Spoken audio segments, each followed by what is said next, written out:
si no se me olvida. Pero bueno,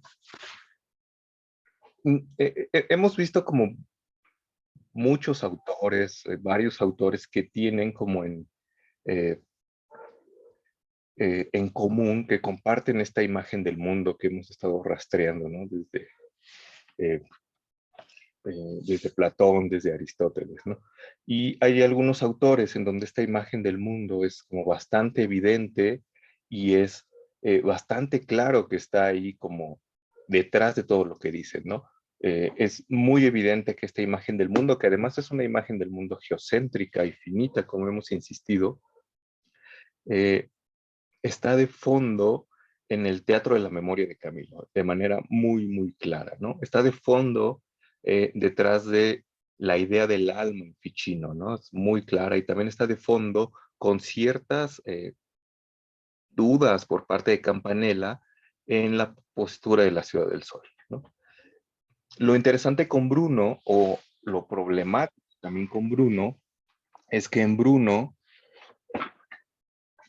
a diferencia de todos los demás, salvo quizá Campanella, ya hay una defensa, una aceptación explícita del heliocentrismo, y no solamente eso, ¿no? No solamente acepta y defiende la postura de Copérnico, en donde el Sol es el centro del universo, sino que incluso potencia esta imagen del mundo y dice que el universo es infinito, lo cual no es un problema menor porque eh, antes, tanto en el geocentrismo como en el heliocentrismo, tenemos, si bien dos universos diferentes, tenemos aún un centro bien definido, que puede ser ya sea la Tierra, que está a la base de todas estas cosas que decíamos de Ficino, Campanella, Camilo, etcétera, o que tengamos un centro bien definido que puede ser el Sol, lo cual alteraría de cierta manera la imagen del universo, pero el problema con Bruno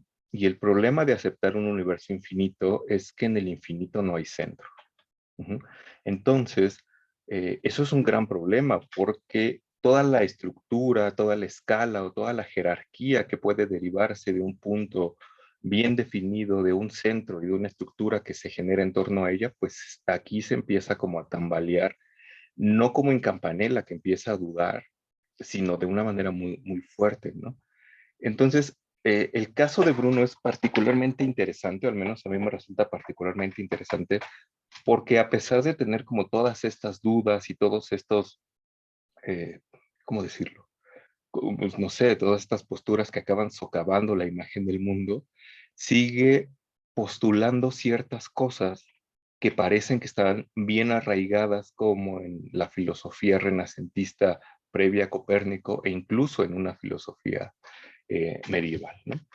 Y que un par de estas cosas bien pueden ser, por ejemplo, la magia y el arte de la memoria, con los fines que ellos persigan, porque están montadas sobre estas estructuras de las que hablamos, ¿no?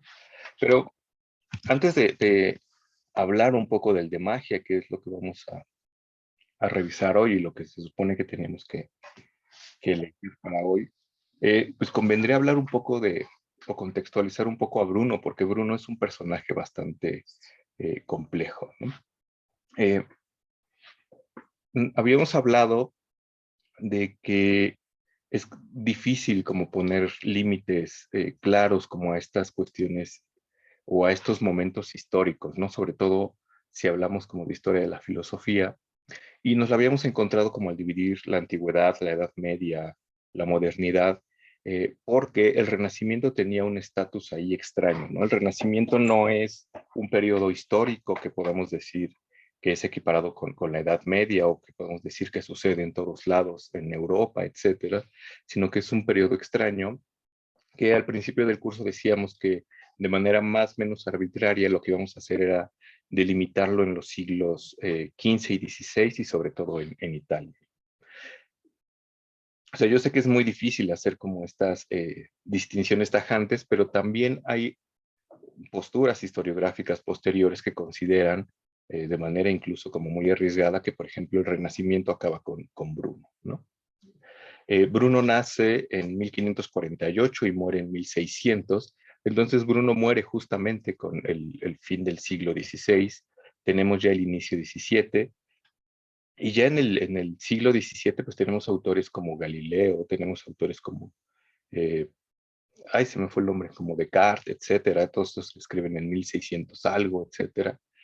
Y entonces parece que ya pasamos como a otro momento, pero también habíamos visto que otros autores que todavía están bien enraizados en el Renacimiento, como lo puede ser Campanella o Burton, o este otro autor que no vimos acá, que no me acuerdo cómo se llama, ay, se me fue el nombre, pues escriben ya como bien entrado el siglo XVII, ¿no? Pero bueno, eso era en cuanto a las distinciones. Eh, Tenemos que Bruno entonces nace hacia el final del Renacimiento.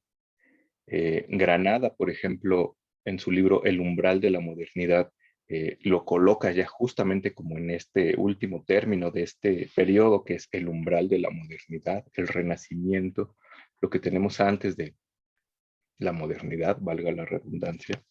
Y entonces, pues tenemos como ciertos rasgos o ciertos elementos como bien interesantes de los cuales Bruno no se puede como zafar, ¿no?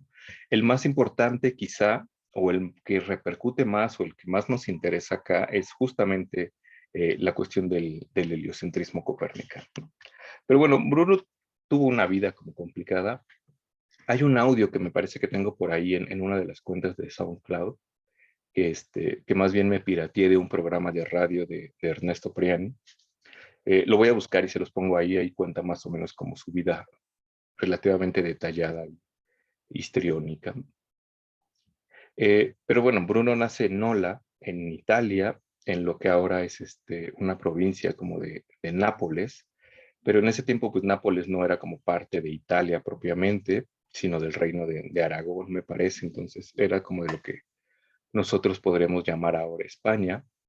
Su padre era como un soldado español y su madre, pues, no sé, ahí estaba, ¿no? Bruno estudia como los primeros años en Nola y después se va a Nápoles, al convento de Santo Domingo en Nápoles, donde incluso estudió el mismo Santo Tomás de Aquino, y después de eso se va a Roma, donde pues ya se ordena sacerdote, eh, me parece que incluso es doctor en teología, pero en Roma, en el convento, empieza a tener como ciertos problemas porque empieza a cuestionar todas estas cuestiones, por así llamarlo, dogmáticas, como la Trinidad, eh, cae ahí como en alguna herejía arriana que cuestiona la divinidad del Hijo, y entonces, como causa de eso, pues lo corren del convento, ¿no? Y lo acaban excomulgando. Entonces eso marca como el inicio de todo un peregrinar por Europa, que va a acabar regresando a Roma otra vez. Después de que está en Roma y se va, llega a Francia, donde bueno, en Francia se vuelve como muy famoso por el arte de la memoria que practica, que incluso el rey de Francia, el rey Enrique III, lo llama porque hasta sus oídos ha llegado que Bruno es como un personaje que tiene una memoria prodigiosa y tiene un método mnemotécnico muy importante. Y Bruno le dedica el De Umbricidiarum en 1582, que es el primer texto que Bruno, bueno, no es el primer texto que Bruno escribe, pero es el primer texto que se conserva de Bruno, que está en 1582. Eh, Bruno parece que tenía como una personalidad problemática y conflictiva, y entonces al final, eh, Yates, por ejemplo, dice que eh, el rey de Francia manda a Bruno a Inglaterra como espía, pero algunos otros dicen que pues más bien se quería como deshacer de él y pues lo manda recomendado a Inglaterra, ¿no? Entonces en Inglaterra pasa como algunos años, está en la universidad, tiene como una serie de discusiones, escribe algunos textos sobre arte de la memoria, pero de una de esas discusiones que tiene con los doctores de Oxford, escribe La Cena de las Cenizas. Y no solamente escribe La Cena de las Cenizas, sino que de toda esa discusión se deriva que escriba un conjunto de 6 diálogos que son conocidos como los diálogos italianos, de los que vamos a hablar ahorita, y se llaman diálogos italianos porque justamente los escribe en italiano, a diferencia del resto de su obra que está escrita en latín. Bueno, después de que está en Inglaterra, se va a Alemania, se vuelve luterano, los luteranos lo excomulgan, se vuelve calvinista, los calvinistas lo excomulgan. Entonces es un personaje como complejo, ¿no? Que acaba corriendo de todos lados, a nadie le acaba de caer bien, etcétera. Eh, pero bueno, por ejemplo, en Alemania, ya teníamos que en Francia escribía como estos textos sobre el arte de la memoria, en Inglaterra escribe sobre arte de la memoria y los diálogos italianos, en Alemania escribe otros textos sobre magia, escribe algunos poemas cosmológicos como el de Mónade, cuestiones como astronómicas, etcétera. Y después pasa por algunos otros lugares hasta que regresa a Padua, a Italia otra vez. Hay algunos autores que dicen que lo que quería era conseguir como alguna cátedra de matemáticas en la Universidad de Padua, lo cual era como particularmente extraño. Lo cierto es que sí quería, y Bruno siempre procuraba tener como un lugar en la universidad eh, desde el cual exponer su doctrina, ¿no? Y entonces cuando llega a Padua, lo cual era particularmente peligroso porque tenía una excomunión vigente de Roma. En ese tiempo, por supuesto, no existía Italia como tal, o sea, Venecia, Roma, Padua podían ser como independientes, pero pues era más fácil que lo agarraran si estaba ahí cerca. Y al final no consigue la cátedra de matemáticas en Padua, se la dan más bien a Galileo, y Bruno se va a Venecia porque un noble veneciano que se llamaba Giovanni Mocenigo pide que le enseñe el arte de la memoria, ¿no? Porque quién sabe qué cosas raras imaginaba Mocenigo que le iba a enseñar Bruno, pero pues parece que Mocenigo era medio sonso, entonces no aprendió lo que quería aprender y entonces pues ya. Eh, decidió denunciar a Bruno ante la Inquisición veneciana. Entonces encierra a Bruno, lo denuncia, la Inquisición se lo lleva y a final de cuentas, como decía que estas repúblicas estaban separadas, había como una Inquisición veneciana y una Inquisición romana, y la Inquisición veneciana pues decide entregarle a la Inquisición romana a Bruno, lo encarcelan. Esto sucede más o menos entre 1591 y 1592. Eh, para ese tiempo, el último libro que Bruno había escrito y publicado era el De Imaginum, que tiene un nombre más largo, algo así como sobre la composición, distribución y no sé qué de las imágenes, que curiosamente también es un texto sobre el arte de la memoria. Ujú. Y bueno, ya ese sí lo alcanza a publicar. Justamente cuando lo capturan, tiene un libro pendiente o un texto que está escribiendo que es el De Vinculis in Genere, que nunca acaba de escribir. Quedó así como en manuscrito y pues ya nunca lo acabó de redactar. En 1592 ya se lo llevan a Roma y pues está en la cárcel romana durante un proceso que dura 8 años y al final pues deciden que lo van a quemar en la hoguera, ¿no? Y lo queman en la hoguera en Roma el 17 de febrero de 1600. Entonces es una vida así como complicada y un poco lo que pasa con esta vida dispersa o este peregrinaje que tiene como por toda Europa es que eso se ve reflejado como en su obra, ¿no? Tenemos como ciertos textos que responden a ciertas circunstancias, por así llamarlo, ¿no? El interés del rey de Francia produce como un texto centrado en la memoria, las discusiones que tiene en Oxford producen los diálogos italianos, las discusiones que tendrán algunos otros lugares producen algunos otros textos. Bruno tiene textos contra Fabricio Mordente, que era un personaje que estaba en alguno de estos lugares y en donde lo ridiculiza, entonces es un personaje como complejo. Pero el punto también es que el hecho de que Bruno haya muerto en la hoguera marca como de alguna manera la imagen que de él vamos a tener como en épocas posteriores, ¿no? Justamente a causa de que eh, Bruno haya sido quemado en la hoguera y de que su obra haya sido condenada y haya sido puesta en el índice de los libros prohibidos, tuvo repercusiones como para esta obra, ¿no?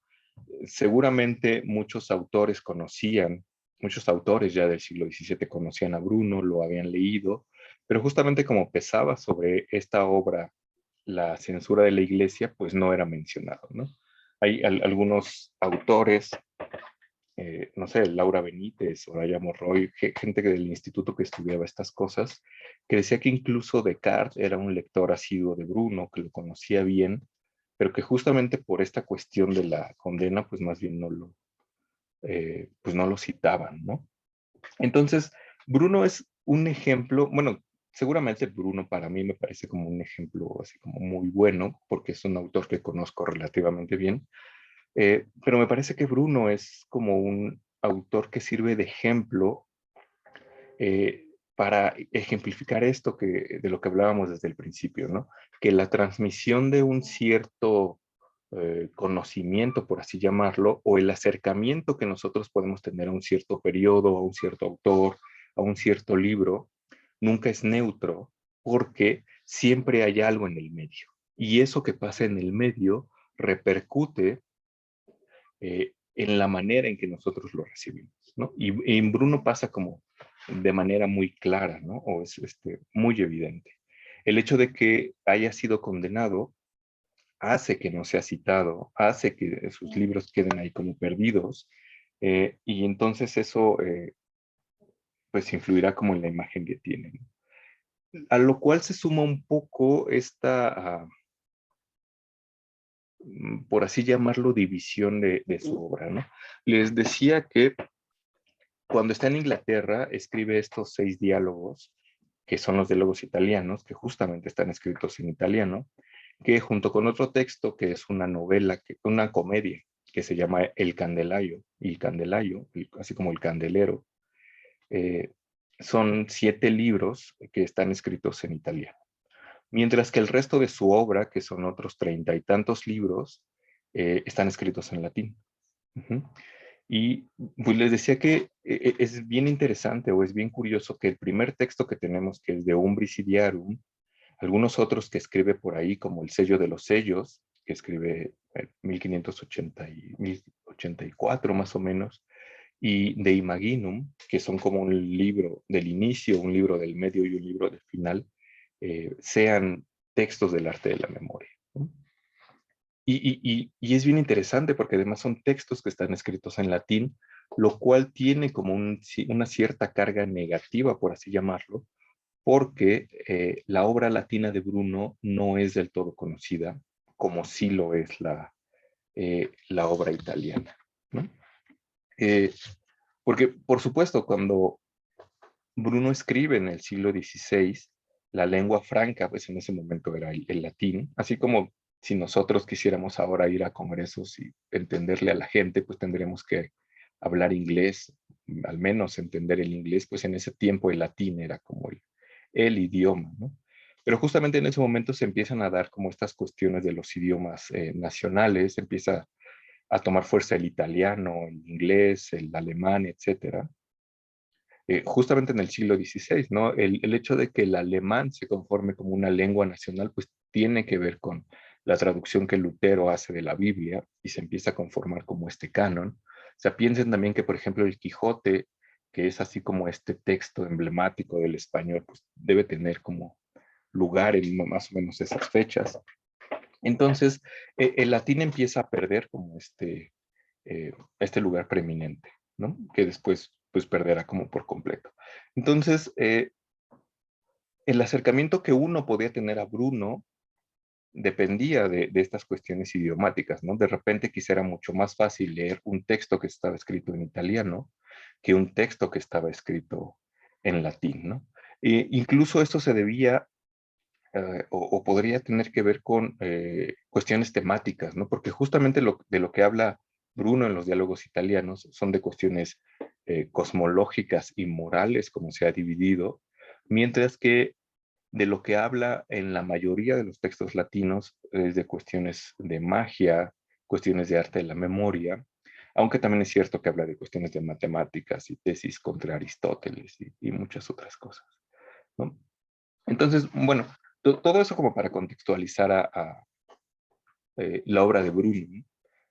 Y hay otro conjunto de textos, como este que era el de Vinculis, que pues más bien nunca se publicó, que más bien estuvo como perdido.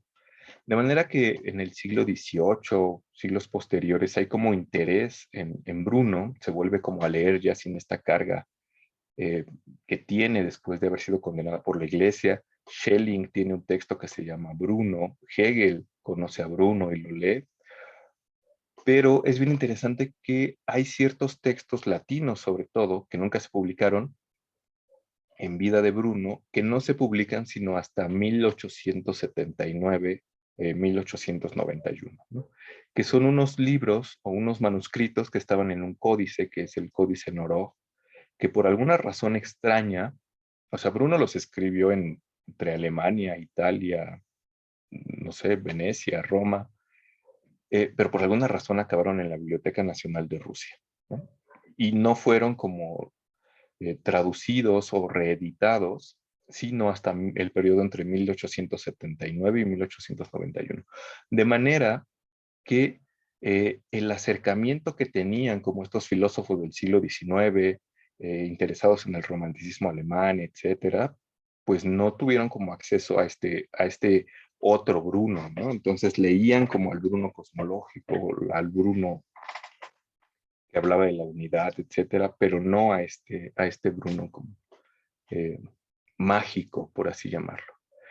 Y bueno, también es cierto que el hecho de que estos textos hayan sido publicados y se hayan dado a conocer, pues tampoco significó que pues, la obra mágica y del arte de la memoria de Bruno haya sido súper conocida, porque usualmente, digo, usualmente el interés que se pone en Bruno, y eso se puede ver incluso en, no sé, si uno revisa los libros que se han escrito sobre Bruno en español o las tesis que se han escrito sobre Bruno en México, en América Latina, en lugares de habla hispana, están centrados principalmente en los diálogos italianos. Y eso tiene que ver de nuevo, no con una cosa objetiva, por así llamarla, no porque quien se acerca a un autor se acerque directamente al autor y eso sea neutro, sino porque ahí hay mediaciones, ¿no? Y ahí hay como cosas que quizá nosotros no vemos y de las cuales no somos conscientes, pero que acaban repercutiendo en el acercamiento que tenemos a Bruno. Eh, si nosotros nos ponemos a revisar las traducciones o los libros en español que hay disponibles de Bruno, nos vamos a encontrar con que hay traducciones de los 6 diálogos italianos y de Il Candelaio, en seguramente más de eh, una edición, ¿no? Estos diálogos son, eh, usualmente son divididos en diálogos cosmológicos y diálogos éticos, por así llamarlo. En los diálogos cosmológicos tenemos la Cena de las Cenizas, que es un texto en el que Bruno defiende el heliocentrismo de Copérnico, pero que muy arrogantemente también dice Copérnico era un mero matemático que se quedó así en los límites, porque lo que hay que hacer es decir que el universo es infinito, ¿no? Pero también dice otras cosas como, o sea, es como interesante porque son como cuestiones que pueden interesar a la física posterior o a la nueva ciencia del siglo XVII, porque tiene sentido, ¿no? La física de Galileo, de Newton, de toda esta gente que viene después, ya no va a estar centrada en el geocentrismo, sino en el heliocentrismo. Entonces tiene sentido que el interés que tiene el siglo XVII por Bruno se centre como en textos como este. Pero también es bien interesante que en estos textos, por ejemplo, al principio de la Cena de las Cenizas, lo que hace Bruno es invocar a Mnemosine, que es como este personaje que está relacionado con la memoria, y hablar de las 30 sombras de las ideas, que es algo de lo que hablaremos la clase que viene. Y en este libro también acaba diciendo que uno no debería buscar la divinidad fuera de sí, sino que más bien la debería buscar dentro, lo cual es algo que pues parece que no entra como en consonancia con esta postura científica, entonces es como raro, ¿no? En un texto como el de La Causa, que es un texto bien denso y bien complejo, y donde podríamos decir que está la parte dura de la ontología de Bruno, lo que Bruno dice es que todo el universo es uno, ¿no? Todo es uno, aunque tiene como diversos despliegues, y todo está animado, ¿no? De manera que además todo está como interconectado. Hay una escala que conecta a Dios con la materia y a la materia con Dios, y todo es como una sola cosa, ¿no? Y en un texto como en el del infinito, el universo y los mundos, lo que dice es, o lo que hace es potenciar esta cosa que ella decía en la Cena de las Cenizas, afirmando que el universo es infinito. Pero también es cierto que lo que hace es afirmar que el universo es infinito, apelando más bien a cuestiones que tienen que ver quizá con posturas como la de Nicolás de Cusa, en donde el universo es infinito porque es la causa, perdón, porque es el efecto infinito de una causa infinita. La causa infinita, por supuesto, es Dios. Y si Dios como causa es infinito, no puede sino generar un efecto infinito. De manera que la creación, que además no está del todo separada de Dios en Bruno, no puede sino ser infinita. De ahí que el universo sea como infinito. Entonces, esos tres son como los diálogos cosmológicos. Eh, y luego en los diálogos morales, que es una distinción así como extraña, tenemos la expulsión de la bestia triunfante, que es un texto bien raro porque es algo así como como un concilio de los dioses griegos, romanos, en donde Zeus lo que dice es, vamos a reformar el cielo y vamos a expulsar todos los vicios que existen en él, ¿no? Porque no basta con que, o sea, no parece que como seres humanos no nos basta con enaltecer los vicios, sino que además les hicimos constelaciones y las pusimos en el cielo y ahí están para que todo el mundo las vea. Y entonces lo que hacen en ese concilio es decir, vamos a quitar esta constelación de león que significa la soberbia y vamos a poner otra cosa. Vamos a quitar esta otra. Y al final un poco lo que pasa en este texto, que en cierto sentido se parece un poco al Teatro de la Memoria de Camilo y que en cierto sentido también es un poco un texto mnemotécnico, es que Bruno opera, por así llamarlo, una reforma de la mente, en donde el cielo, así como en el Teatro de Camilo, el cielo es este lienzo que se equipara con la mente humana, ¿no? Y al que hay que reformar y al que hay que quitarle los vicios y hay que ponerle las virtudes. Digo, no por algo lo llaman diálogo moral. La clase que viene vamos a ver qué tiene que ver esto, este texto con eh, este ascenso que busca el alma y con esta cuestión de la magia, ¿no? Pero bueno, tiene otro texto que es la Cábala del Caballo Pegaso, en donde más bien Bruno lo que hace es burlarse de la ignorancia de la gente. Bueno, se burla de muchas cosas, pero también reconoce la ignorancia como el primer punto para iniciar como este camino de regreso eh, a la unidad, por llamarlo de alguna manera, ¿no? Y de hecho recupera esta idea de la doxa ignorancia, ¿no?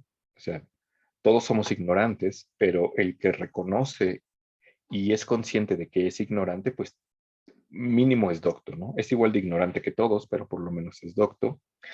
Y el último texto de estos libros, que son los heroicos furores, pues ahí encontramos cuestiones que tienen que ver con la construcción de imágenes, emblemas, pero sobre todo con este intento de buscar la divinidad, que de hecho ya estaba en la Cena de las Cenizas, en donde Bruno dice que no hay que buscar la divinidad fuera, sino dentro. Pero una cosa que dice, y esto es como bien importante o bien interesante porque es algo que ya está en De Umbris, es que nosotros no podemos alcanzar la divinidad por más que nos esforcemos. Ujú. O sea, de antemano, dada nuestra naturaleza y nuestras limitaciones como seres humanos, no podemos tener un contacto directo con la divinidad. Ujú. De ahí se siguen dos cosas bien importantes. La primera es que no por ello debemos rendirnos en nuestro intento por encontrar la divinidad, porque eso es como lo que vale la pena, que aún sabiendo que no la vas a conseguir, lo intentes, ¿no? El furioso, el heroico furioso es aquel que aún sabiendo que no va a conseguir la divinidad y que lo más que va a conseguir es un pálido reflejo de ella, aún así lo intenta. Y la segunda cosa bien importante es que nosotros no podemos tener acceso a la divinidad sino mediante una sombra y un reflejo. El acceso que uno puede tener a la divinidad o el contacto que uno puede tener con la divinidad solamente se puede dar de manera indirecta. Y, y aquí entran en juego como elementos que son bien importantes y que de hecho están en de magia, que son como las imágenes. Si revisaron el texto en De Magia, llega un momento en el que Bruno dice que usualmente nosotros no tenemos este contacto directo con la divinidad o esta comunicación directa con Dios, pero que normalmente Dios o la divinidad o esto se nos revela en sueños, mediante visiones y mediante imágenes, ¿no? Que es un poco lo que habíamos encontrado en Camilo, ¿no?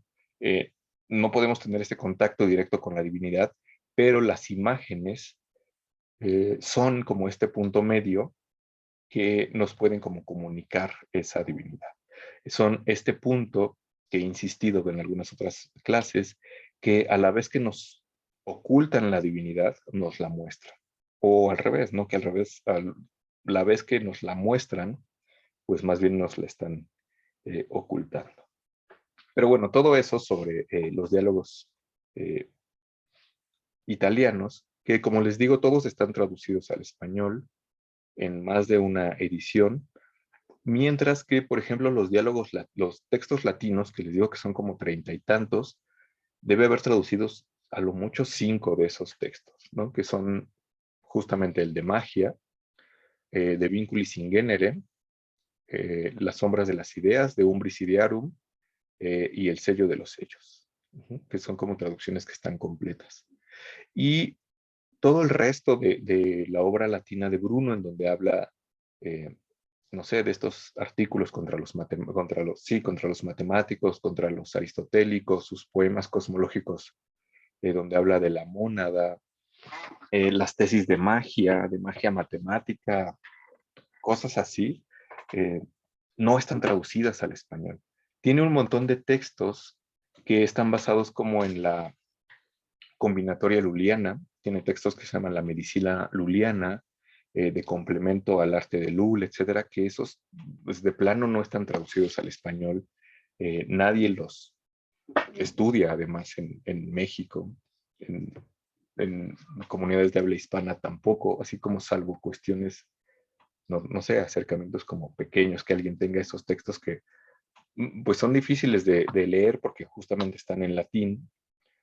Sí hay ediciones como accesibles en latín, hay ediciones incluso en línea, pero bueno, está como toda esta ola que se centra más como en ciertos textos y temáticas de Bruno, ¿no? Entonces, pues todo esto era para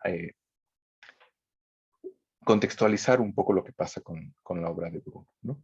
Entonces, de repente parece que hay como dos Brunos, uno latino y uno italiano. Es muy extraño porque, por ejemplo, Liaño, en esta traducción que les dejé de Mundo, Magia, Memoria, Liaño trata de mostrar a un Bruno como muy esquemático y dice que lo primero que hace Bruno es montar como todo el andamiaje teórico en los diálogos italianos y después de eso escribir sobre magia y sobre arte de la memoria, ¿no? Por eso se llama el texto Mundo, Magia, Memoria, porque primero dice, primero están los diálogos italianos, el de la causa, luego está la magia y al final está la memoria, lo cual es una cosa bien extraña porque eh, yo no creo que sea así, porque Bruno escribe sobre el arte de la memoria mucho antes de que escriba sobre eh, heliocentrismo, por ejemplo, ¿no? Bruno ya escribe sobre el arte de la memoria en 1582, antes de escribir La Cena de las Cenizas, antes de escribir de la causa, antes de escribir del infinito. Entonces es como problemático eso, ¿no? Entonces, como que esta postura de decir hay dos Brunos, o hay un Bruno que es físico y un Bruno que es mágico, y un Bruno que es mnemotécnico, es un poco artificial porque más bien todo está mezclado con todo, ¿no? Entonces, encontramos muchas referencias mnemotécnicas en cuestiones como de la física, y encontramos cuestiones de la física en textos como el de magia. Entonces, es como complicado.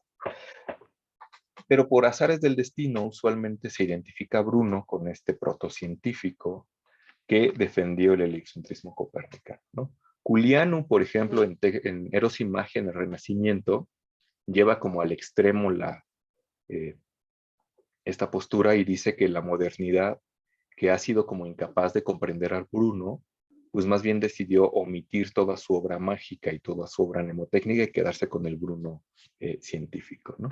Lo cual digo es un poco como una exageración porque eso habla o parece hablar como de una voluntad que suprime conscientemente pedazos de la obra, eh, cuando realmente pues no es como el caso, ¿no? Más bien la obra nos llega como partida y difuminada y como por estas cosas. Y la otra imagen que se tiene de Bruno, aparte de este protocientífico, es la de mártir de la ciencia. Porque, pues justamente que haya sido quemado en la hoguera a manos de la Inquisición, y que entre las acusaciones que tenía, pues figuraran como algunas cuestiones relativas eh, al heliocentrismo, que era contrario a la enseñanza de la Iglesia, pues lo hacen ver no solamente como este protocientífico de defensor del heliocentrismo, sino este mártir que se negaba como a la, ¿cómo decir? Se me va la palabra de nuevo, como al dominio de la Iglesia Católica, ¿no? Entonces es como complejo. Entonces, todo esto era para decir, bueno, todo esto era para contextualizar un poco a Bruno, que es un personaje, les digo, complejo. Seguramente lo podemos hacer con todos los autores, ¿no? Lo podemos hacer con Ficino, con Campanella, con Camilo, pero de nuevo, Bruno es un autor que yo conozco relativamente bien, entonces me es más fácil hacerlo, ¿no? Entonces, aquí pasa esta cosa que les decía al principio del curso, ¿no?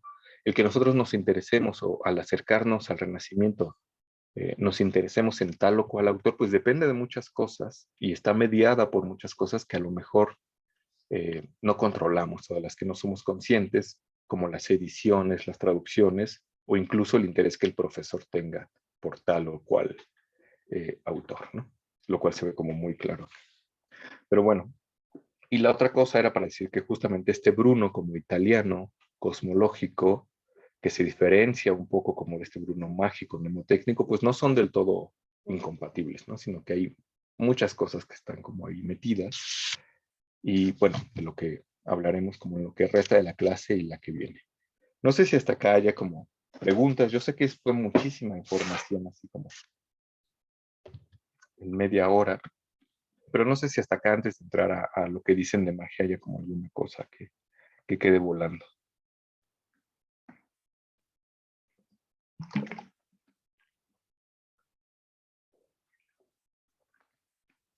Bueno, si no, eh, si pudieron revisar el texto, bueno, no sé, de repente con los textos de Bruno, sobre todo con de magia y de Umbris, pasa que estos textos son como un poco áridos y complicados en la parte inicial y ya como hacia el final se vuelven un poco más como relajados, ¿no?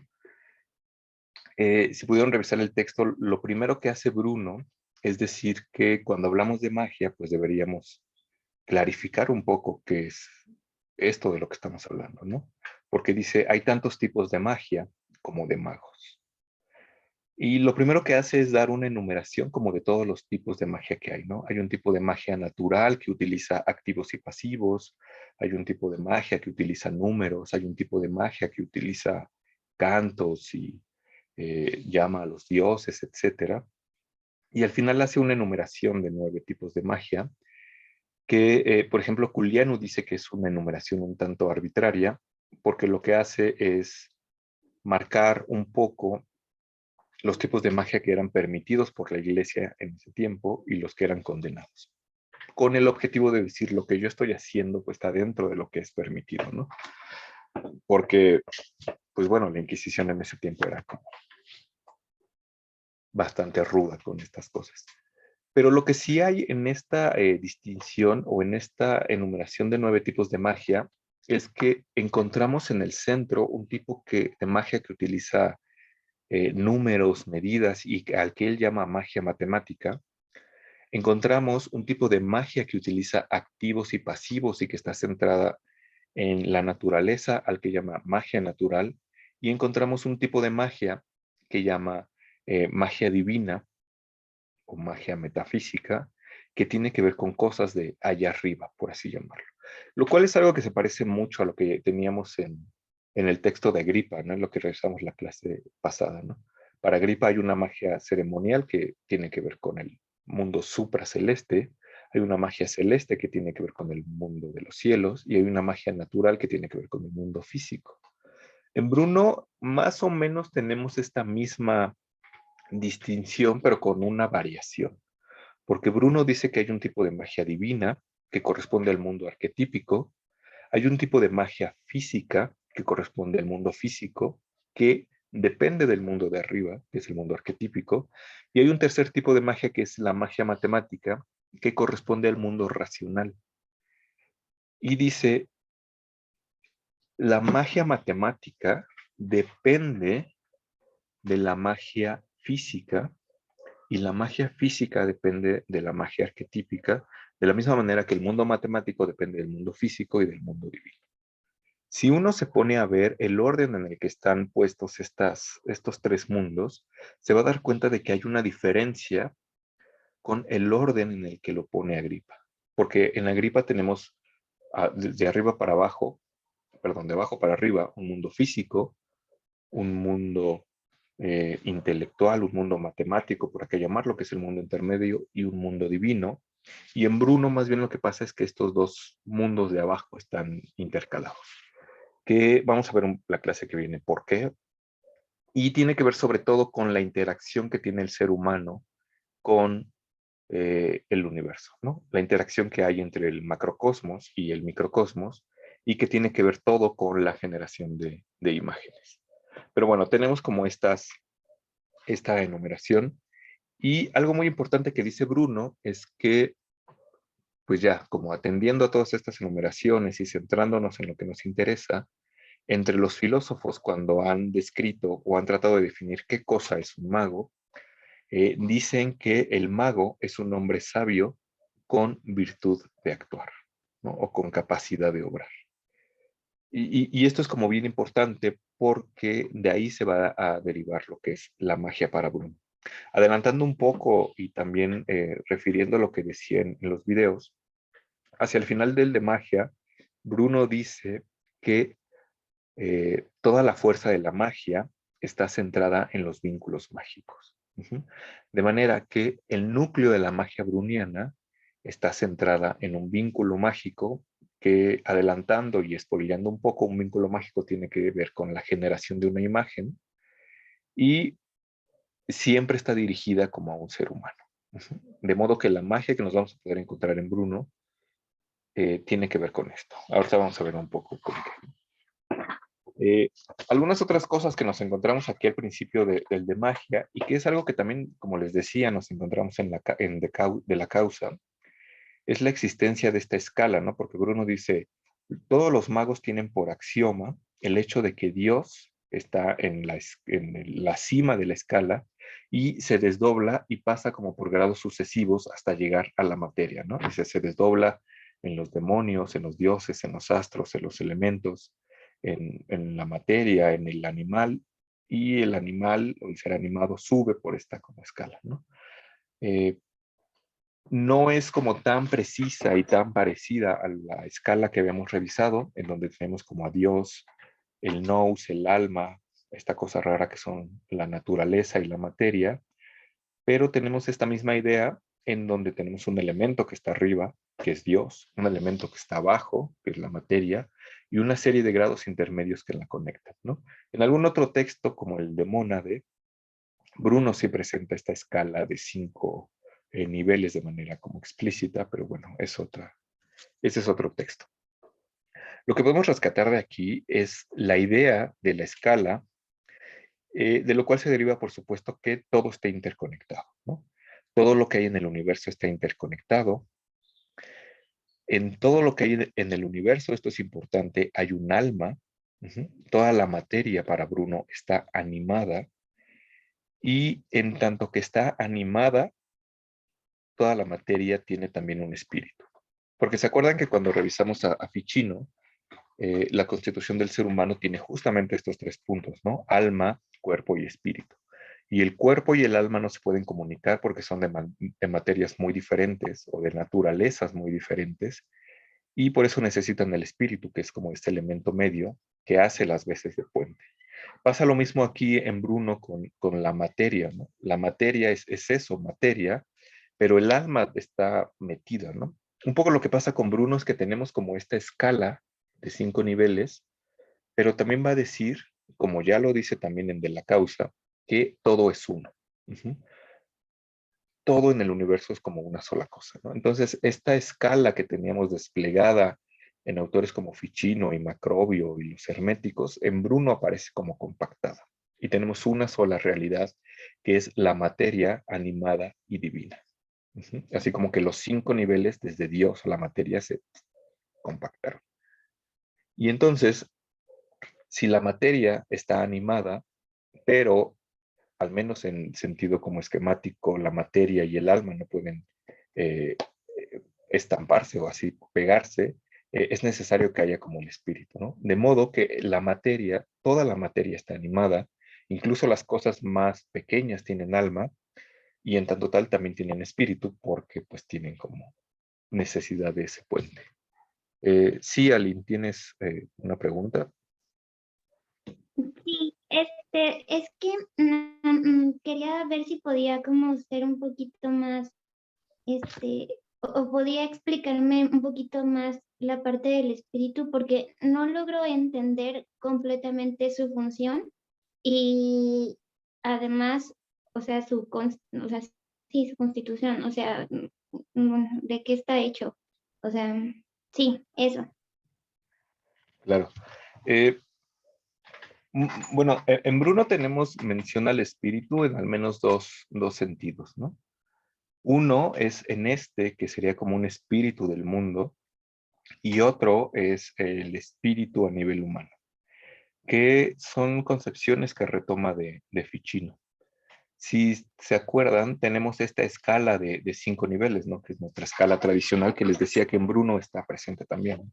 Tenemos a Dios, el nous, o la mente angélica, como la llama Ficino, y luego tenemos el alma del mundo, que si lo pensamos como en un sentido meramente macrocósmico o de despliegue ontológico, por llamarlo de alguna manera, esta alma del mundo lo que hace es desplegarse como en los otros niveles, ¿no? Y se despliega hasta llegar a la materia. Sin embargo, no puede llegar el alma a conformar la materia de manera directa porque necesita pasar como por una serie de grados intermedios, que este despliegue de grados intermedios es lo que en Ficino llama naturaleza, y lo que en Macrobio encontramos como naturalezas celestes, ¿no? Entonces, un poco aquí lo que tiene el espíritu es esta función de mediador. Porque además, ¿se acuerdan también en Agripa? Tenemos esta idea de que hay un rayo, igual que en Ficino, que baja desde arriba y influye en la materia, ¿no? Pero no puede llegar desde el nivel del alma a la materia de manera directa, sino que necesita como este intermediario, ¿no? Y este intermediario es justamente el espíritu. ¿De qué está hecho? Y aquí hay como varios problemas, ¿no? Y hay como varias cosas interesantes. El único que dice de qué está hecho explícitamente, según recuerdo, es Agripa, porque dice, este espíritu que conecta la materia con el alma no está hecho de ninguno de los 4 elementos, sino que está hecho de una quinta esencia. Y se acuerdan, desde Aristóteles tenemos esta distinción entre el mundo sublunar, que está hecho de los 4 elementos, por eso es un mundo elemental, y el mundo supralunar, que está hecho de éter, que es justamente la quinta esencia, ¿no? Entonces, ¿de qué está hecho ese espíritu? Pues está hecho como de una quinta esencia, ¿no? Está hecho de un elemento, de un quinto elemento que es más etéreo en sentido literal, es más sutil, es más puro, es más elevado que cualquiera de los 4 elementos que están como abajo, ¿no? De eso está hecho ese como elemento que está ahí como en el medio, y que en este mundo geocéntrico correspondería al nivel de los planetas y de las esferas de las estrellas fijas. Desde Aristóteles tenemos que ese nivel supralunar está hecho de éter, y pues lo que hacen estos autores renacentistas pues es adoptar esta postura y esta idea de ahora del espíritu del mundo para pegarla con esta cosa y decir, pues claro, el espíritu del mundo lo que hace es comunicar las virtudes del alma con el cuerpo, hacia el cuerpo, y está hecho como de éter.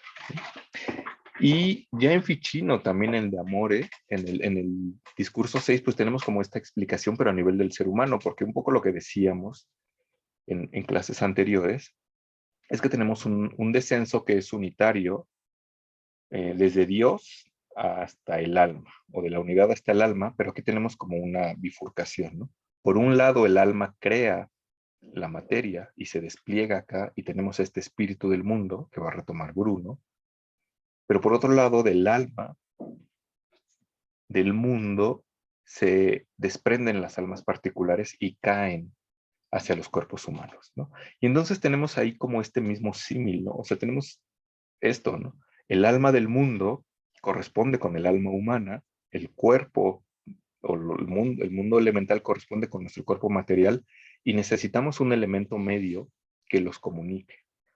Lo que dice Ficino y lo que va a retomar Bruno es que el alma, bueno, lo que va a retomar Bruno con ciertas eh,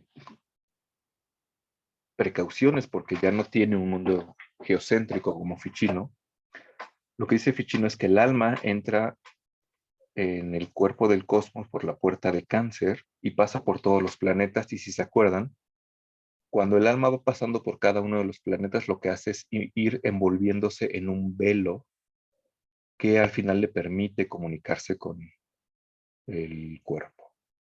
Tiene todo el sentido del mundo que este espíritu humano esté hecho también de éter, porque este velo del que se va cubriendo en su paso por los planetas le es dado en ese mundo etéreo, ¿no? Y esa es una de las explicaciones de Ficino, que es más bien cosmológica, pero tiene esta otra explicación en donde el espíritu que comunica el alma con el cuerpo es más bien producto del vapor sutil de la sangre más pura del corazón, ¿no? Entonces, un poco lo que pasa en Bruno es que retoma esto sin todas estas implicaciones cosmológicas que ya no puede como defender, ¿no? En Tesis de Magia dice, es necesario que el alma y el cuerpo se comuniquen por medio de un elemento sutil, ya que alma y cuerpo son diferentes, ¿no? Entonces este elemento medio es un casi alma, pero no alma, y es un casi cuerpo, pero no es cuerpo, entonces está ahí como en el medio, ¿no? Entonces, para resumir todo, ¿qué cosa o qué función tiene el espíritu? Pues el espíritu es este mediador que se encarga como de conectar dos polos opuestos, tanto a nivel macrocósmico como a nivel microcósmico, ¿no? Y lo encontramos en Ficino, lo encontramos en Agripa y lo encontramos ahora en Bruno. Y es bien importante porque acá toda la cuestión que va a tener que ver con la magia bruniana y con los vínculos mágicos apunta a las funciones que tiene este elemento medio a nivel del ser humano, que es el espíritu, porque ahí es donde pasan las cosas, ¿no? Ahí es donde se mueve. Pero no sé, no sé si contesté la pregunta o si quedó como más claro. Entonces, si trato de visualizar el espíritu o hasta cierto punto como de querer darle una forma, es éter, o sea, es aire, o sea, eso, así. Mm, no sé, la pregunta es complicada. O sea, no entiendo a qué te refieres con visualizar o darle una forma. No sería aire, porque el aire es uno de los elementos, ¿no? Y además no es, ni siquiera es el elemento más elevado, que sería el fuego, y sí sería como éter, ¿no? Eh, Te digo que es complicado porque ya en Ficino tenemos como esta doble explicación, ¿no? Por un lado podríamos decir que es éter, que el espíritu es etéreo, y en ese sentido no sería material, pero Ficino mismo dice que el espíritu es como sangre o vaporcito de la sangre, ¿no? O sea, sí es material, pero no es del todo material. Y si quisiéramos decir de qué está hecho, pues sí podríamos decir que es etéreo, pero por ejemplo en Bruno ya no vamos a encontrar que es etéreo, porque para Bruno ya no tiene sentido la distinción entre cuatro elementos y éter.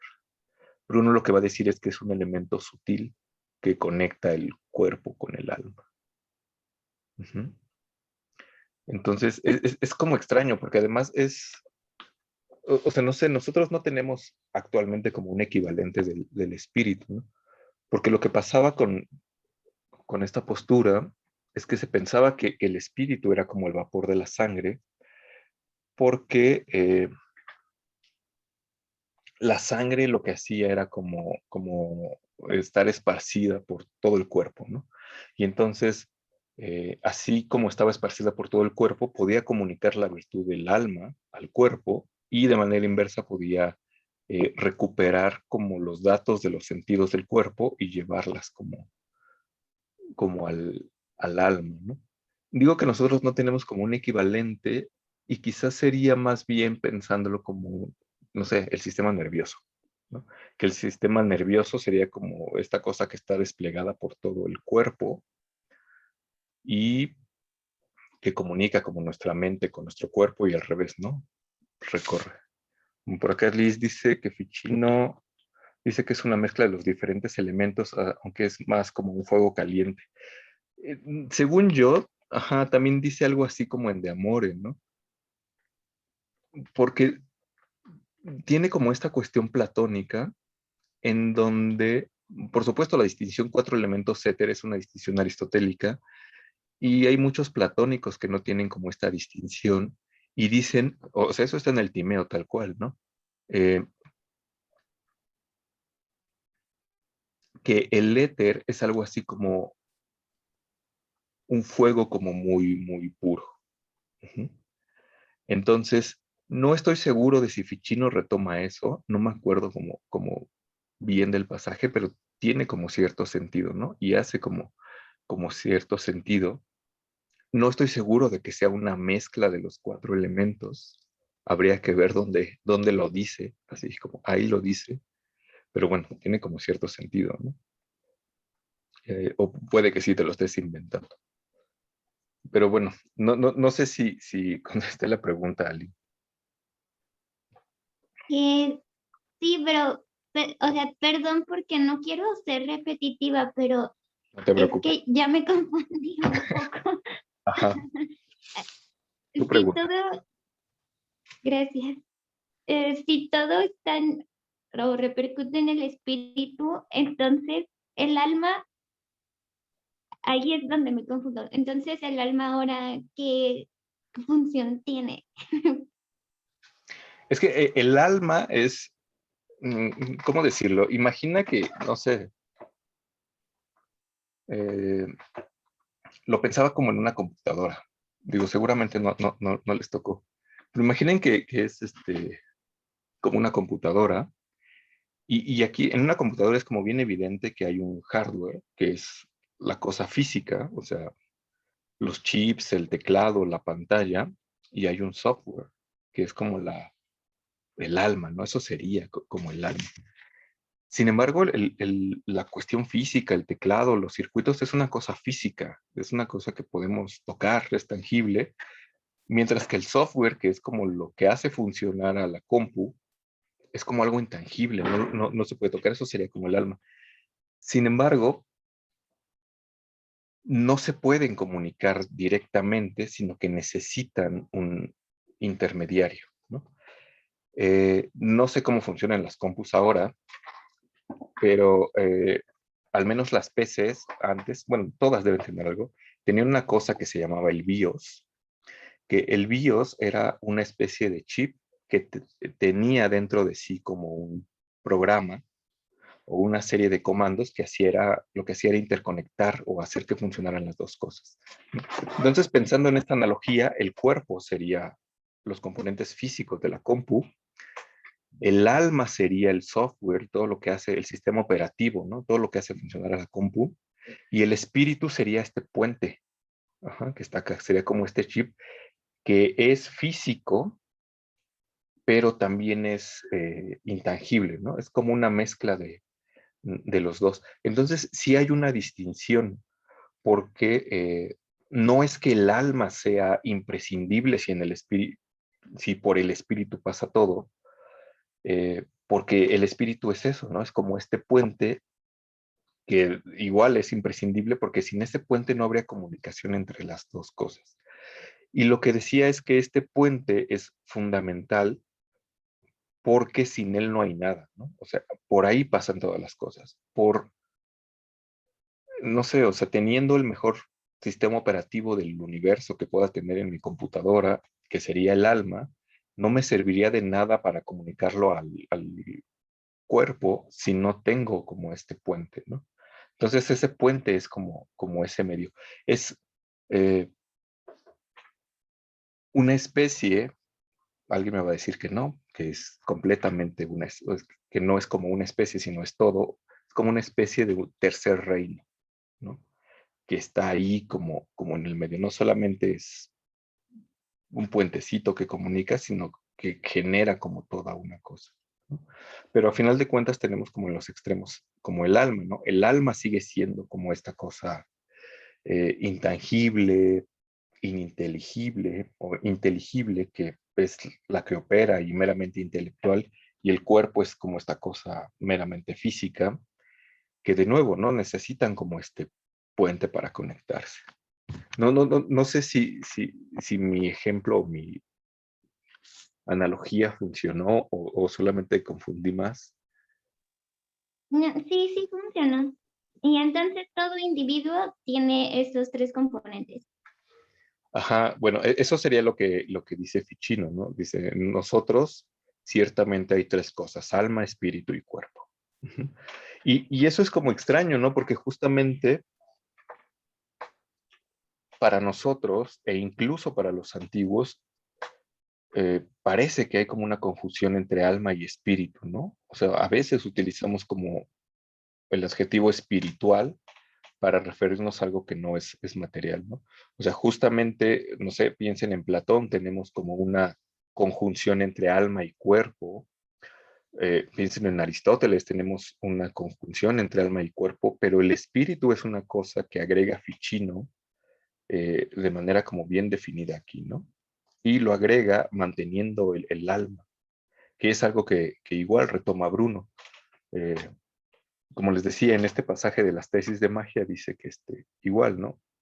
Eh, es necesario que el alma se comunique con el cuerpo mediante el espíritu, que es una cierta materia sutilísima que conecta a ambos, lo cual está retomando directamente de Ficino, ¿no?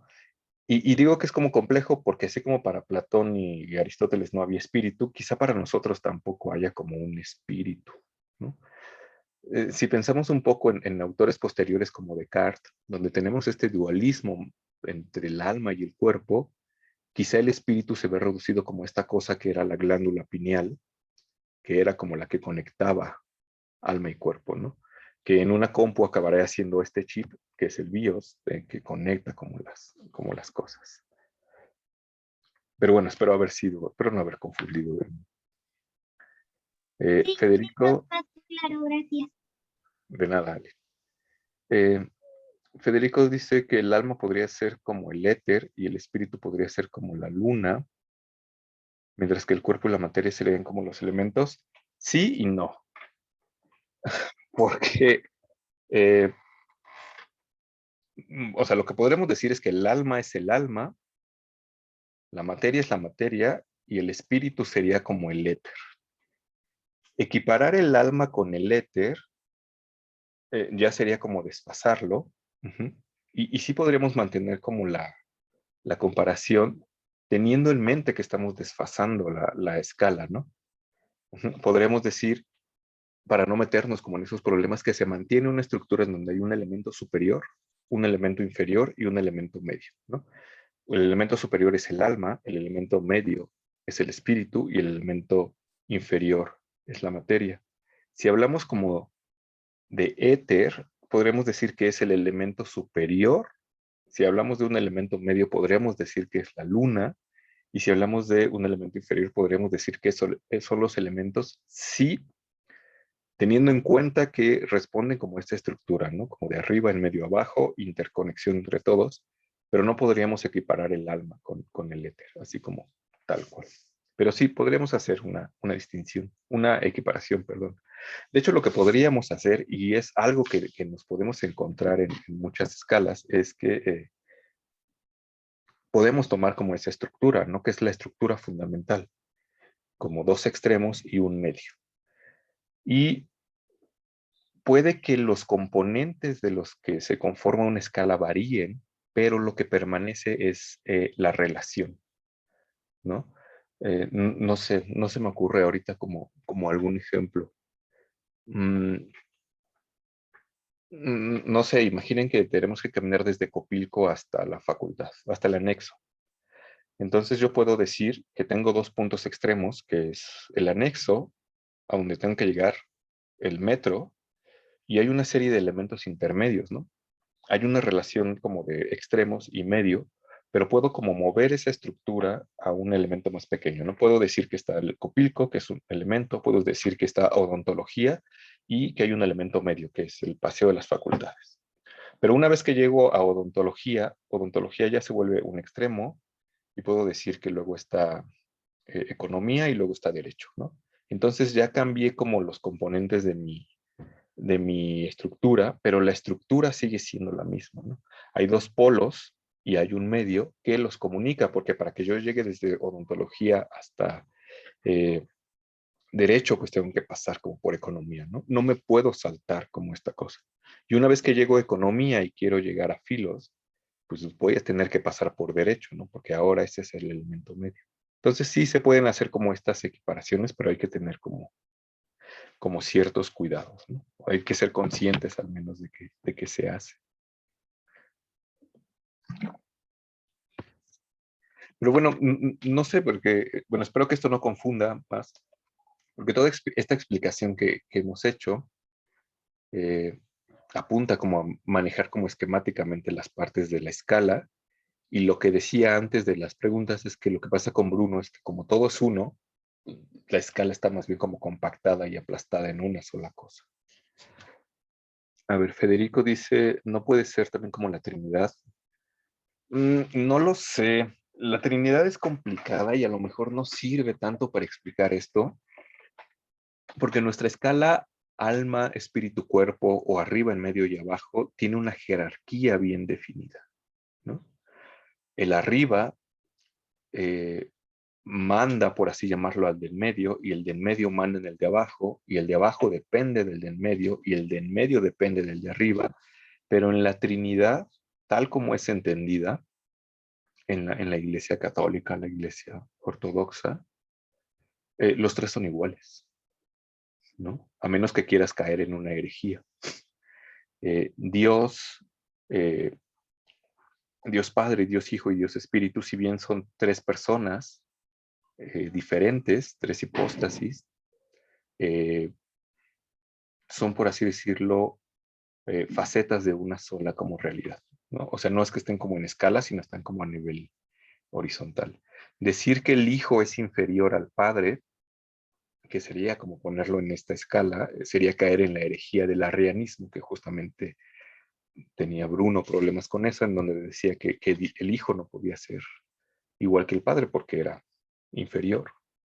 O los neumatómacos que decían que el espíritu no era igual que ni siquiera que el hijo porque era inferior, ¿no? Entonces, creo que no funciona como esta distinción. Te digo, a menos que a ojos de la ortodoxia quieras caer en una herejía. Lo que a lo mejor sí funciona es la idea de que Cristo, Dios encarnado, es un mediador entre Dios absoluto y nosotros los seres humanos. Quizá ahí sí funcione, ¿no? Porque tenemos como dos extremos bien separados, Dios como allá intangible, eh, divino, nosotros materiales, y un inter, que sería Cristo, en su naturaleza humana divina, que nos podría conectar con Dios, ¿no? Entonces, así tal vez sí funcionaría. Pero meterse con la Trinidad pues ya es como más complicado. Pero bueno, espero haber contestado. Y pues bueno, les decía que todo esto era por la escala de Bruno, porque todo está interconectado, porque todo tiene un alma. Las hierbas tienen un alma, las piedras tienen un alma. El alma está íncita, está metida en toda la materia, por más pequeña que la materia pueda ser, ¿no? Y no solamente eso, sino que Bruno dice algo como todavía más contraintuitivo, y dice que toda el alma está en todos lados y en cualquier lado. Ujú. De manera que en una hormiga está la totalidad del alma, al igual que en un árbol está la totalidad del alma. Y eso sí es una cosa como muy contraintuitiva, ¿no? Y en toda la materia en general está la totalidad del alma, porque a final de cuentas todo es uno y todo está animado. Ujú. Que el alma se manifieste de diferentes maneras a nuestros ojos, eso ya es otra cosa. Primero porque el alma no puede manifestarse en toda su extensión y en todo su esplendor en una materia que es limitada, y en ese sentido, por llamarlo de alguna manera, la materia limitaría la acción del alma, porque a pesar de que toda el alma está completa en una hormiga, no puede expresarse de la misma manera que en su estado puro, ¿no? Porque está constreñida a ese pedazo de materia.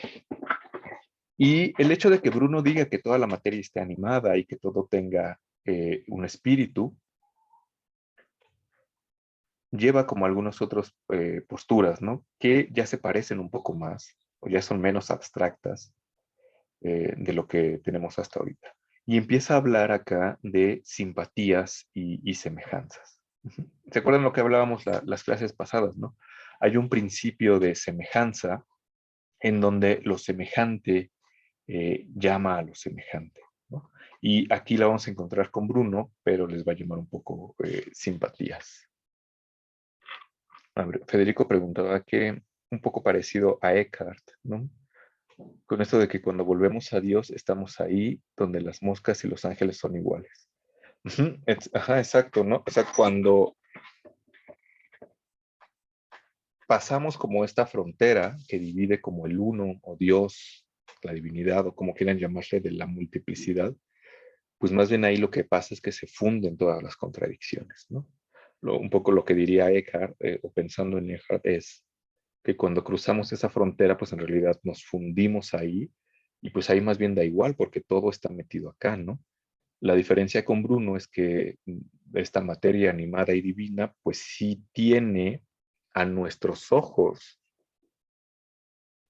y dependiendo como de nuestras propias limitaciones epistemológicas, por llamarlas de alguna manera, entre comillas, sí tiene como distinciones, ¿no? Sí aparece como distinta, aún cuando sea una sola como realidad. Esto también lo retoma Bruno de Nicolás de Cusa, ¿no? Donde dice que en Dios tenemos como la complicatio, que es como todas estas cosas fundidas en una sola unidad, mientras que el mundo es como la explicatio, en donde todo está explicado y multiplicado, ¿no? Eh, en Bruno tenemos como esta misma postura en donde todo es uno, todo está complicado, pero al mismo tiempo todo está explicado, por así llamarlo. Pero a final de cuentas, no es que haya como dos realidades, sino que el que nos parezca que está eh, puesto de manera múltiple tiene que ver con nuestras limitaciones de nuevo, ¿no? Como epistemológicas. Lo que vamos a ver la clase que viene con esta cuestión del arte de la memoria es que justamente el arte de la memoria y este ascenso del que ya habla en los heroicos furores, donde dice que no se puede contactar directamente con la divinidad, lo que harán será justamente tratar de tener una comprensión no múltiple del universo, sino una comprensión unitaria del universo. O sea, es como complejo, pero sí, más o menos por allá. Bueno, entonces para apurarnos y poder hablar como de estas cosas, eh, les decía que acá Bruno empieza a hablar un poco de las simpatías, ¿no? Y estas simpatías se dan a nivel físico y se pueden explicar justamente por la presencia de esta alma y de este espíritu del mundo. Y el ejemplo típico que encontramos no en Bruno, sino en muchos autores es el del imán y el hierro.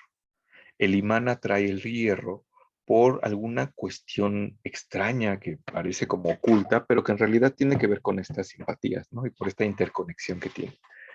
Tiene el ejemplo de que el ámbar, si se frota, también atrae la paja. Y entonces tenemos ahí de fondo esta idea de la simpatía, de la semejanza y de estos principios de amor-odio y de amistad-enemistad. ¿no? Entonces ahí están como estos principios que ayudan a atraer como ciertas cosas a nivel físico. Eso es como bien interesante, pero que también se van a dar después a nivel mágico o a nivel fantástico, por llamarlo de alguna manera. Y el hecho de que hable, por ejemplo, del espíritu del mundo y de que todo tiene un espíritu, lleva a Bruno a hablar como de los demonios, ¿no? Para Bruno, los demonios son seres espirituales en tanto que son intermedios, ¿no? Tienen como este nivel como intermedio, ¿no? Y en la magia de Bruno encontramos un elemento bien importante que es el amor, ¿no? Toda la magia de Bruno está centrada en los vínculos mágicos y en De Vinculis in Genere dice que el vínculo de los vínculos es el amor, que es algo muy parecido a lo que había dicho Ficino en De Amore, ¿no? Todo está ahí pegado por el amor, que era como esta especie de pegamento cósmico, etc. Y bueno, Bruno tiene acá como unos pasajes bien extraños en De Magia, en donde los demonios no solamente son como mediadores, sino que tienen eh, una cuestión que tiene que ver con aparentar ciertas cosas. Y esta palabra es como bien interesante, ¿no? Aparentar, o las apariencias, o lo que aparece, o lo que parece. Ujú. Porque dice, bueno, cuando cuenta cómo hay quienes hablan de demonios que tienen que ver con el aire y con el fuego y con los montes y con las piedras, que hay ciertos demonios que son como juguetones y que lo que hacen es hacerte creer que hay derrumbes o que hay lluvia, etcétera, ¿no? Eh, sin que los haya realmente, ¿no? Es un efecto meramente aparente. Eh, tiene este otro ejemplo donde dice, les decía que Bruno nació en Nola, que es una ciudad pequeña que está cerca de Nápoles, y dice que cuando él era niño y pasaba por el monte Chicada, había demonios, ¿no? Decía que veía demonios que le aventaban piedras y que pues les dolía mucho y pues ya sufrían, pero que después se daban cuenta de que no tenían ninguna herida real. Entonces está asociada como esta cuestión de los demonios con las apariencias. Incluso dice que hay muchas enfermedades. Esto lo vemos igual la clase que viene con algún ejemplo concreto, que hay muchas enfermedades que están como provocadas por los demonios y que en ese sentido serían como aparentes, ¿no? Lo que va a decir un poco más adelante es que serían fantásticas, porque los demonios lo que hacen es atacar nuestra fantasía. Eh, lo que hacen es atacar como este punto medio que sería el espíritu y meternos cosas como en la cabeza. Bruno hace una distinción en De Magia, en donde dice que lo que podemos tener nosotros en la cabeza, en el espíritu, o esta cosa que llega al alma, puede llegar de dos maneras, ¿no? De manera inmediata o de manera mediata. Cuando llega de manera inmediata, como la palabra lo dice, no hay un medio, ¿no? Llegan de manera directa. Los demonios actúan, los demonios, gracias a su cualidad espiritual y mediadora, pueden actuar directamente sobre nuestra cualidad mediadora, ¿no? Sobre esta, no sé si llamarla facultad, sobre el espíritu y meternos ahí como cosas aparentes.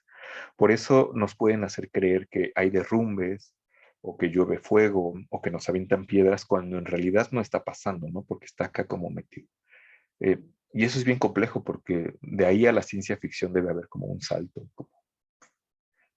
No sé, hace un par de días estaba viendo Total Recall, lo que tradujeron como El Vengador del Futuro, que está basado en un cuento de Philip K. Dick, en donde lo que hacen es implantarle recuerdos al personaje para que crea que estuvo en Marte, ¿no? Que es algo así como una agencia que te implanta recuerdos de vacaciones que nunca tuviste. Un demonio funcionaría así, ¿no? Lo que haría sería implantarte en la cabeza, en el espíritu y llevar como al alma una cosa que en realidad no sucedió, pero dado que lo implanta en el puente que conecta lo exterior con lo interior, y dado que no tienes como una referencia para corroborar si es cierto o no, aparece como real. Y eso es bien interesante porque es una de las cosas a las que va a apuntar la magia bruniana, ¿no? Que estas cosas fantásticas que suceden en el espíritu pueden tener incluso más realidad que la realidad misma. En realidad, bueno, valga la redundancia, en realidad aquí se pone en juego el estatus de realidad. Lo vemos, les digo, la clase 1 con algún ejemplo más concreto, ¿no? Pero entonces aquí dice que hay ciertas enfermedades que están causadas como por los demonios o por la fantasía. Les voy a dejar un cuentito. Tengo un libro que se llama Cuentos Zen, donde tiene un cuentito así de media página que ilustra como perfectamente esto. Se lo subo en un ratito al Classroom. Lo quería leer ahorita, pero no sé, nos va a desviar un poquito. Pero bueno, tenemos esto, ¿no? Que los demonios tienen como carácter espiritual. Este espíritu, dado que es como el elemento medio y lo que conecta, es fundamental. Entonces ahí es donde va a ir como, o donde tenemos que apuntar.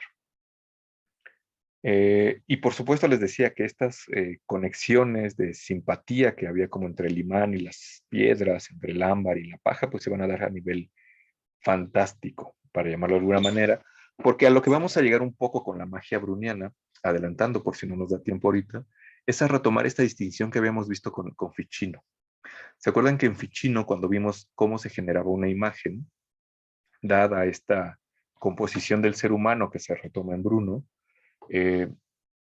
los sentidos lo que hacían era retomar como información del mundo y generaban una imagen coherente, ¿no? Que esta imagen coherente era proporcionada por la imaginación y luego la fantasía lo que hacía era ponerle un plus a esta primera imagen.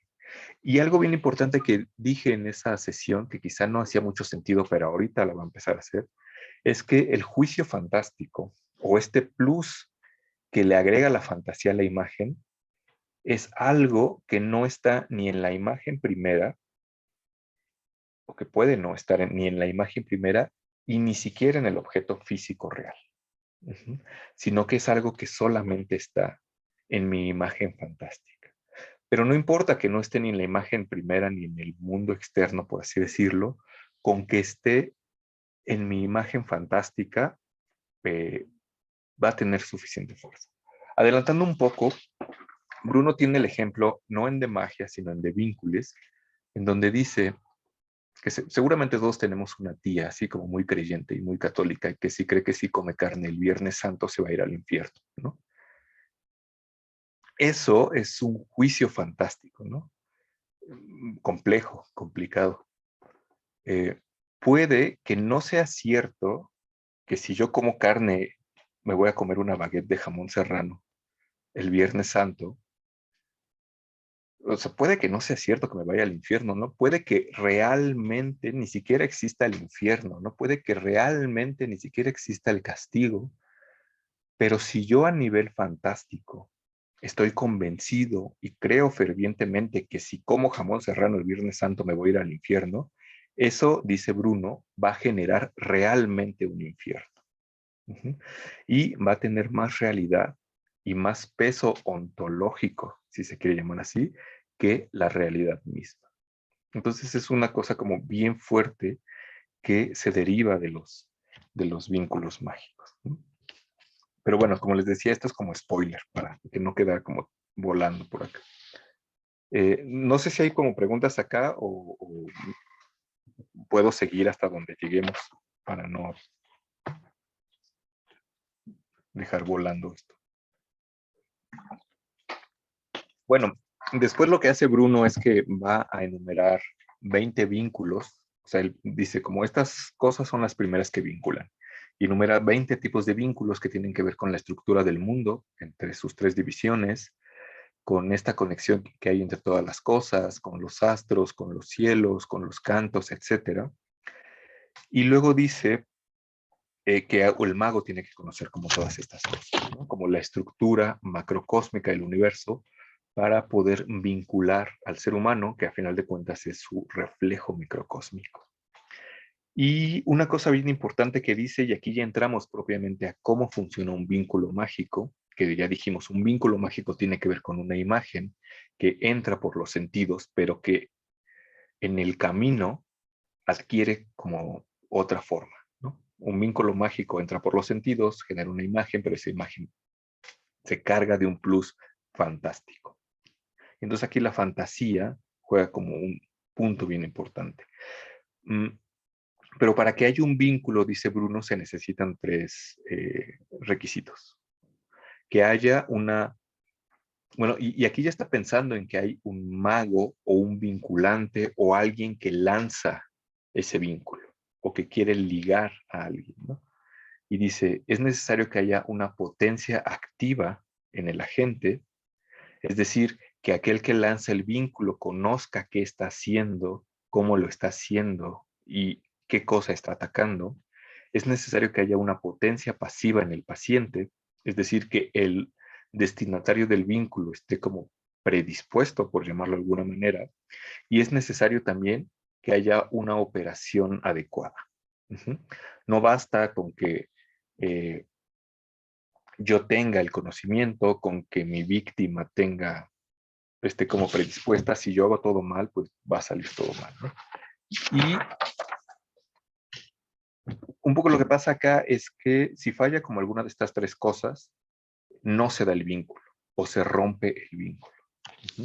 Bruno lo explica en términos un poco más mundanos, porque dice es como si tuviéramos un flautista.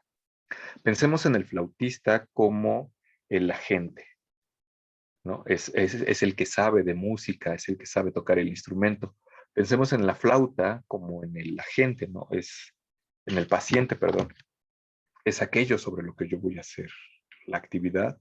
Y pensemos en la operación de vida como en mi ejecución.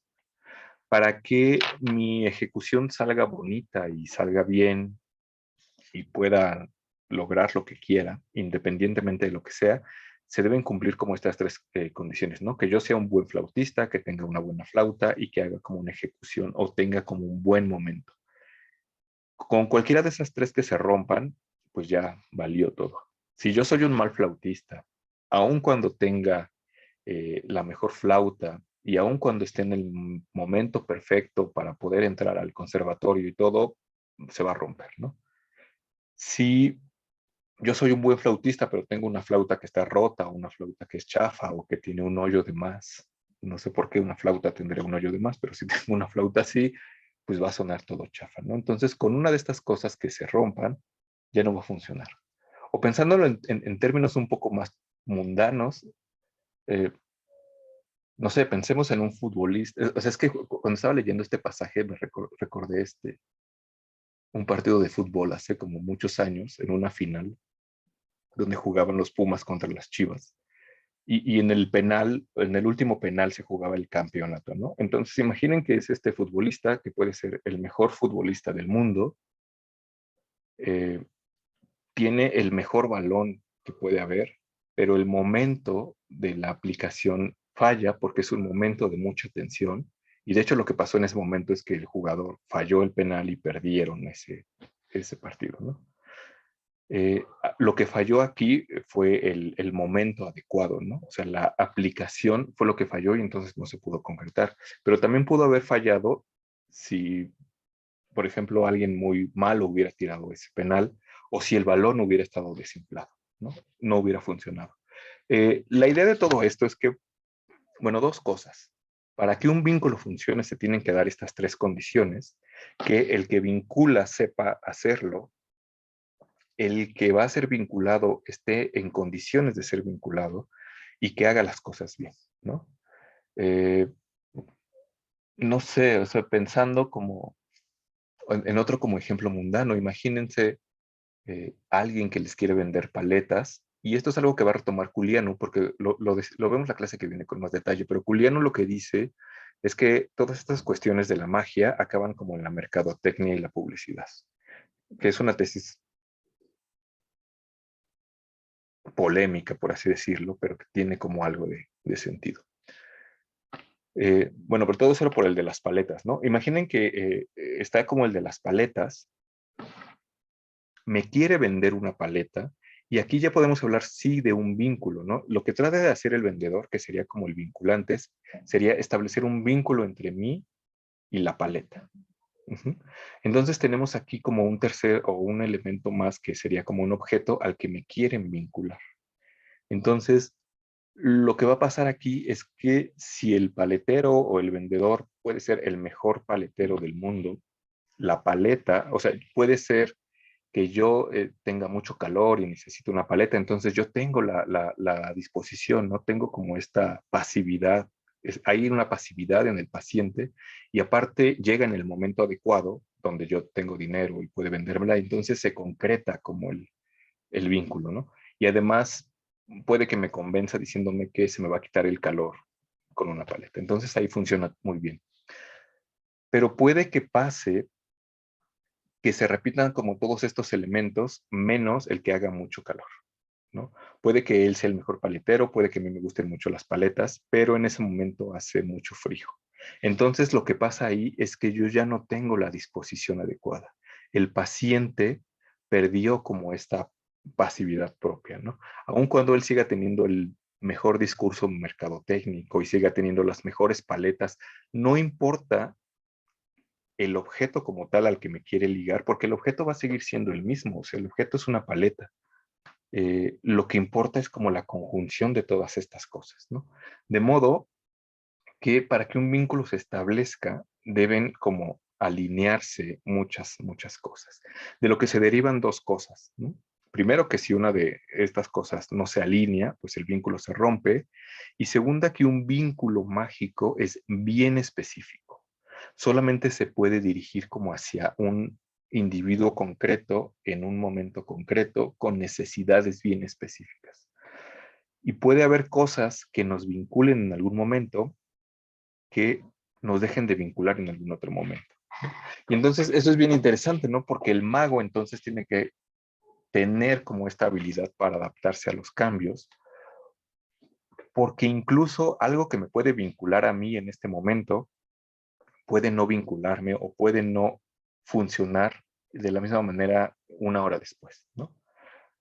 Puede que alguien me pueda vincular a mí con una baguette de jamón serrano en algún momento bien específico, pero una vez que ya me comí esa baguette, ya no tiene sentido que me traten de vincular con esa baguette porque ya satisfice la necesidad, ¿no?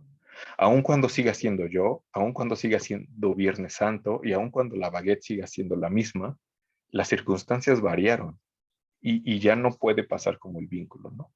Entonces, un vínculo es frágil y es específico.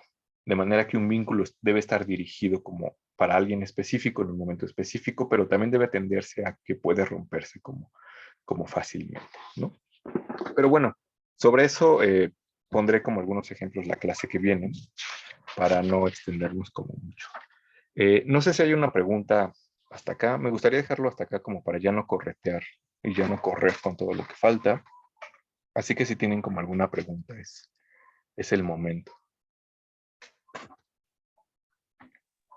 Pues yo no tengo una pregunta como tal, pero no sé, como que siento que encuentro una pequeña similitud, o a lo mejor estoy equivocada, pero encuentro como una pequeña similitud, o me recuerda, es que no es una similitud, o sea, me recuerda a los ritos de paso de Van Genep, algo así, ¿sí es Van Genep?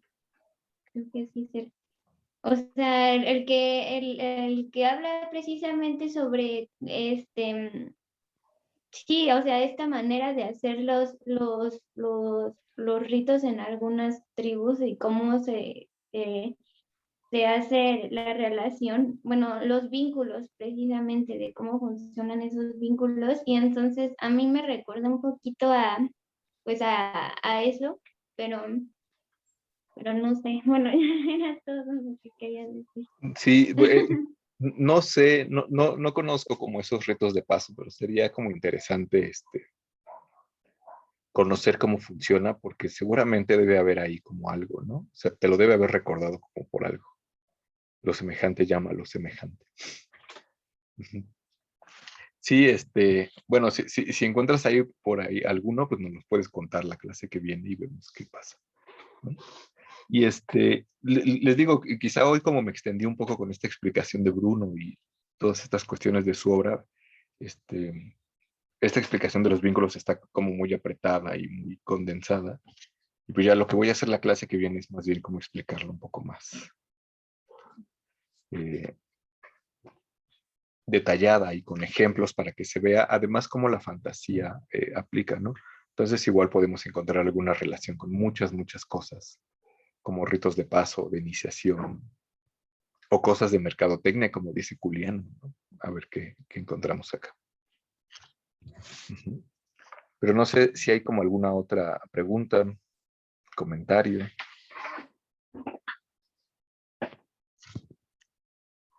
Bueno, si no hay otra cosa, pues dejaríamos a Bruno hasta acá. Lo que tenía planeado la clase que viene era revisar algunas cosas del de Umbris, pero pues voy a terminar como de contarles cómo funcionan los vínculos mágicos. Entonces, ya había subido el de Umbris al Classroom, pero lo vamos a dejar como para la última clase que hablé de Bruno.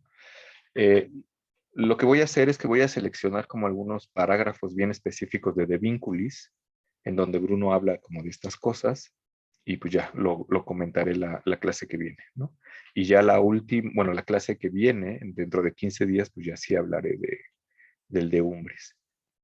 La otra cosa que les quería decir es que justamente en 2 semanas la idea es que empiecen las exposiciones de ustedes, ¿no? Bueno, no son exposiciones, sino que más bien nos tienen que contar qué cosas están haciendo, porque si se acuerdan, la evaluación consta en, bueno, hay 3 opciones de evaluación. Hacer 3 entradas para un blog que no he actualizado desde hace no sé cuánto, hacer un trabajo final o hacer un par de audios tipo podcast, que no me acuerdo si fue el semestre pasado o hace 2 semestres alguien sí hizo unos audios sobre Evangelion. Pero bueno, independientemente de lo que elijan, la idea es que nos cuenten aquí en, no sé, 5 minutos qué cosas están haciendo para que tanto yo como sus compañeros puedan hacerles comentarios y y haya como retroalimentación, ¿no? Porque a lo mejor hay cosas que yo no veo, que ustedes sí, o que los demás compañeros pueden ver y puede ser como interesante. Ujú. Así que si se animan a hacer eh, un podcast o volverse youtubers y hablar de Evangelion y de Shinji, pues está bien. Ujú. Pero bueno, no sé si hay otra pregunta y si no, pues lo dejaríamos hasta acá y nos veríamos la siguiente semana. Ujú. Entonces, pues bueno, asumo que nadie va a preguntar nada más. Pues vale, nos vemos la siguiente. Gracias por conectarse hoy, que duró muchísimo más la clase, y nos vemos el miércoles. Bye.